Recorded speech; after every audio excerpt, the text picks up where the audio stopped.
میں ہوں قادری سنی ton ton Tina ton, میں ہوں قادری سنی ton ton Tina ton Tina ton سنی بولتا جی ہم ہیں ٹناٹن سنی. کیا ہے ٹناٹن سنی؟ میں ہمیشہ بڑی عاجزی سے ہاتھ جوڑ کر عرض کرتا ہوں، برا نہیں مانیے گا، میں کوئی اپنی علمیت نہیں جھاڑ رہا، خدا کی قسم نہیں، شعور کی بیداری مقصود ہے. آپ میں جو ٹناٹن سنی بیٹھا ہوا ہے نا کہ میں ٹناٹن سنی، عوام کی بات کر رہا ہوں، علماء کی نہیں. اجتماع ختم ہو جائے میرے پاس آئیے گا، میں ضروریات اہل سنت میں سے 3 کوسچن آپ سے کروں گا، اس کے جواب دے کے بتائیے گا. آپ میں سے بہت سو کو تو یہ نہیں پتا ہوگا کہ ضروریات اہل سنت کہتے کس کو ہیں، وہ کون کون سی چیزیں، اور ضروریات اہل سنت کا مطلب کیا ہے. اور بنے ہوئے ٹناٹن سنی ہے جی، ہم ٹناٹن سنی. بھائی سنی اہل سنت سے بنا ہے. اہل سنت اسے کہتے ہیں جو اہل سنت کے عقائد کا حامل ہو، اسی لیے مکتب فکر بنے نا. بھئی شیعہ کون ہے؟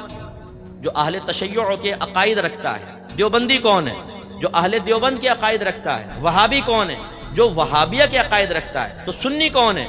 جو سنیوں کے عقائد رکھتا ہے. عقائد کا تعلق کہاں سے ہے؟ یہاں سے، خارج سے نہیں، وہ تو عمل ہے، وہ معمولات اہل سنت. عقائد کا تعلق یہاں سے. اور اب جب ہم امتحان لیتے ہیں اپنے سنی کا کہ جو یہاں ہے اس کو بیان کرو، تو کہتے ہیں صاحب یہ تو خالی ہے. نیاز کر رہے ہیں، کیوں کرتے ہیں؟ تھوڑا سا کھانا سامنے کیوں رکھتے ہو بھائی جان؟ سارا کیوں نہیں رکھ لیتے؟ قاری صاحب اس پہ مختلف قرآن کی آیات لے کر ایک مخصوص حصہ پڑھتے ہیں، اور اس کو ایسا ہم نے سمجھایا کہ اگر مجھ جیسا آدمی کوئی الحمد شریف اور 3 بار سورہ اخلاص پڑھے تو یہ دیکھتے ہیں کہ فاتحہ نامکمل کر دی انہوں نے. وہ پڑھنا چاہیے تھا جو مروجہ ہے.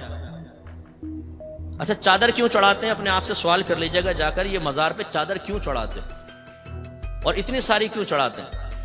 اور منت کیوں مانتے ہیں آپ چادر کی؟ کریں اپنے آپ سے سوال ذرا. ہم سے تو بچہ پوچھ رہے نا ابا جان تھوڑا سا کھانا سامنے کیوں رکھا ہے نیاز کا؟ تو ہم کہتے ہیں بیٹا برکت کے لیے. اب وہ پوچھے کہ ابا جان پھر باقی سارا کیوں نہیں رکھا؟ ہم کہتے ہیں کس کے ساتھ بیٹھنے لگا؟ جی ایک ناک پہ مارا، خاموش. کیونکہ جہاں ہمارے ٹن پہ سے پردہ ہٹنے لگ جاتا ہے وہاں پہ جلال آتا ہے، وہاں غصہ آتا ہے. اپنے بچوں کو سیٹسفائیڈ نہیں کر سکتا ایک ٹناٹن سنی، وہ کسی کو کیا سنیت سکھائے گا؟ میں یہ عرض کرتا ہوں کہ ذرا خدارہ ہوش کے ناخن لیں. اسی لیے میں نے کہا نا، میں کرتا ہوں آپ کو چیلنج، آئیے اجتماع کے بعد آپ مجھے شرمندہ کر دیں یا مجھے خوش کر دیں، مجھے خوشی ہوگی. یہ نہیں کہ اگر آپ نہیں بیان کر سکے پھر میں خوش ہوں گا. میں جلتا ہوں، مجھے افسوس ہوتا ہے کہ ہم اہل سنت سے سنی نہیں ہیں. اب میں نے اکثر دیکھا ہم لفظ سن سے سنی بن گئے. سن پڑے ہوئے ہیں، پوچھیں تو کچھ بھی نہیں آتا. اپنی والدہ سے جا کر پوچھ لیجئے گا، امی ہم نیاز کیوں کرتے ہیں؟ کنڈوں کی نیاز کیوں کرتے ہیں؟ مٹی کے کنڈوں میں کیوں بناتے ہیں؟ اس کے لیے وہ ٹکیاں کیوں بنائی جاتی ہیں؟ ایک کمرے میں کیوں کھاتے ہیں؟ بی بی فاطمہ کی نیاز مرد نہیں کھائے گا کیوں؟ پوچھئے ذرا اپنی والدہ سے، اپنے والد سے. ان بھی وہ کہیں گے بیٹا ہمارے تو بڑے ایسے کرتے ہیں، ہم وہی کر رہے ہیں. ہمارا یہ ہے ہماری سنیت. حالانکہ عقیدے کا تعلق یہاں سے ہے، آپ کے ذہن میں ہونا چاہیے. آپ ماشاءاللہ حنفی ہیں، مقلد ہیں، لیکن اگر ایک بچہ ہم سے پوچھتا ہے کہ ابا جان یہ تقلید کیا ہوتی ہے، اس کی مجھے تعریف تو بتائیں، شرعی تعریف، تو ابا جان تقلید کی صحیح شرعی تعریف نہیں بتا سکتا. اگر بچہ کہے جی ہم نے عالم سے سنا ہے کہ 4 امام حق ہیں، امام اعظم، امام شافعی، امام مالک، امام احمد بن حنبل، لیکن ہم صرف امام اعظم کے پیچھے کیوں چلتے ہیں؟ ہم کیوں نہیں امام شافعی، امام مالک کے پیچھے چلتے ہیں؟ تو ابا جان کے پاس معقول جواب نہیں ہوگا. اب اسی طرح جمعے کی نماز کے بعد بچہ پوچھ لے ابا جان ہم کیوں ہاتھ باندھ کے کھڑے ہو کر اجتماعی طور پہ اردو میں صلاۃ و سلام پڑھتے ہیں؟ کیوں؟ کیا اس کی شرعی حیثیت ہے؟ تو ابا جان صرف یہاں سے ہاتھ نکال کے اس کان پکڑ کے یہ جھٹکا دے گا زور سے. ارے بھائی بتاؤ، جواب دیں اس کو. آپ نہیں سمجھائیں گے تو کون سمجھائے گا؟ کیوں کرتے ہیں آپ ایسا؟ سمجھائیں آپ. جو آپ کر رہے ہیں میں یہ نہیں کہہ رہا ہوں کہ وہ غلط ہے، میں یہ کہہ رہا ہوں کیوں کر رہے ہیں یہ آپ کو معلوم ہونا چاہیے. جو نظریہ ہے آپ کا، عقیدہ ہے، اس کے بارے میں آپ کو معلومات ہونی چاہیے. کیا نبی کریم صلی اللہ علیہ وسلم کو عالم الغیب کہہ سکتے ہیں؟ عالم مانے جاننے والا، غیب مانے غیب کا جاننے والا. آپ کہیں گے عام آدمی کہے گا کہہ سکتے ہیں.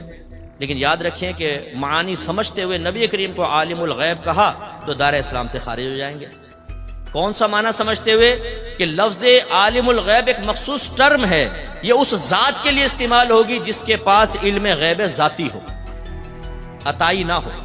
تو عالم الغیب حقیقتاً اللہ تبارک و تعالی، نبی کریم صلی اللہ علیہ وسلم کو علم غیب دیا گیا، لیکن لفظ عالم الغیب اس ذات کے لیے استعمال ہوتا ہے شرعی اصطلاح میں جس کے پاس علم غیب ذاتی ہے۔ ایک پی ایچ ڈی صاحب آئے، بھئی ناراض مت ہوئیے گا، ہمارے استاد عبدالستار سعیدی صاحب فرماتے ہیں پی ایچ ڈی کا مطلب پھرا ہوا دماغ، تو زیادہ تر پی ایچ ڈی پھرے ہوئے دماغ والے ہوتے ہیں کہ پی ایچ ڈی کرنے کے بعد شخصیت پہ پی ایچ ڈی کی ہے، مفتیان کرام کو چیلنج کر دیں۔ ایسے ایک پی ایچ ڈی مجھے مل گیا، کہنے لگا لوگ کہتے ہیں جمعہ فرض ہے، میری تحقیق یہ ہے کہ وہ واجب ہے۔ میں نے کہا فرض کسے کہتے ہیں اور واجب، اس کی تعریف بتاؤ۔ تھوڑا سوچتا رہا، کہہ رہے بعد میں آؤں گا۔ جا بیٹا بعد میں آنا۔ اب وہ ایک لڑکا میرے ساتھ کھڑا ہوا تھا، سنی لڑکا، اس نے یہ سن لیا۔ کچھ دن بعد مجھے ملا، کہنے لگا اکمل بھائی میں نے نا آج ایک شخص کو لاجواب کر دیا۔ میں نے کہا کیسے؟ کہنے لگا ایک نا دوسرے کو، ہمارے آدمی کو سمجھا رہا تھا کہ نبی کریم کو علم غیب نہیں، میں بیچ میں کود گیا اور میں نے کہا تجھے غیب کی تعریف پتہ ہے؟ تو وہ گھبرا گیا۔ میں نے کہا جا پہلے تیاری کر کے آ پھر آنا۔ میں نے کہا شاباش۔ کہنے لگا لیکن میں ڈر رہا تھا کہ مجھ سے نہ پوچھ لے غیب کی تعریف کیا ہے۔ کمال دیکھیں آپ، یہ ہے ٹناٹن سنی۔ عقیدہ بیان کروں گا، عقیدے کا دفاع کروں گا، تشریح خود نہیں آتی۔